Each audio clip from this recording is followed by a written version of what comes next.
Hope can feel very fragile when life feels heavy, but God promises stability, not safety. Hebrews chapter 6 verse 19 says, "This hope is a strong and trustworthy anchor for our souls." Most people think hope is wishful thinking, but the Bible says hope is a certainty rooted in God's character, unshakable even when everything else shifts. Today we'll see why that changes the way you face tomorrow, and I'll give you a plan to anchor deep when the storm won't stop. What if hope isn't something you hold, but something that holds you? Hope is a person, not a possibility. Colossians chapter 1 verse 27 says, "Christ lives in you. This gives you assurance of sharing his glory." That's a staggering promise. Hope isn't optimism. It isn't crossing your fingers and wishing for the best. Hope is the presence of Jesus right in the middle of the chaos. You're not hoping for rescue. You're hoping in the rescuer, and he's already here. So today, when despair whispers that nothing will ever change, answer back, Jesus is here. That's enough.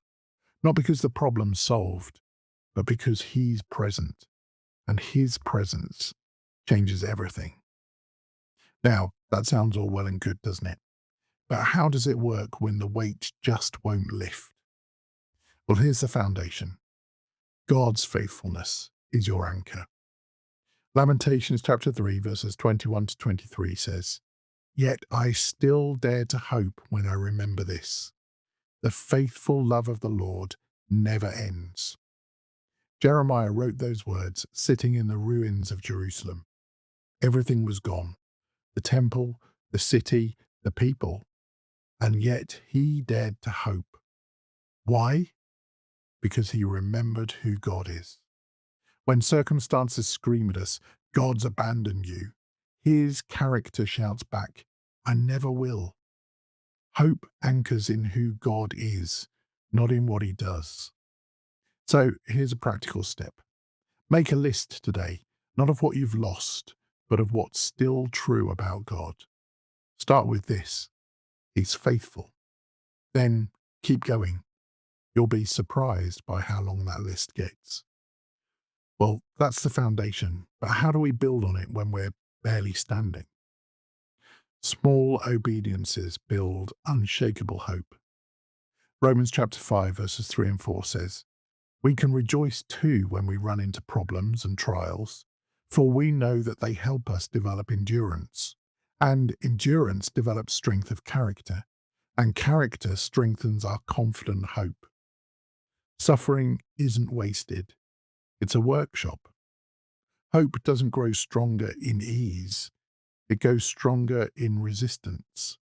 Every time you obey God in the dark, when you can't see where you're going and you don't feel like trusting, your hope deepens. It gets roots.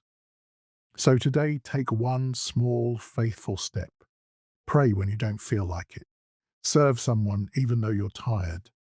Trust God with the thing you're clinging to. Hope grows in the doing, not just the thinking. And here's the final truth to carry with you. Your future is secure.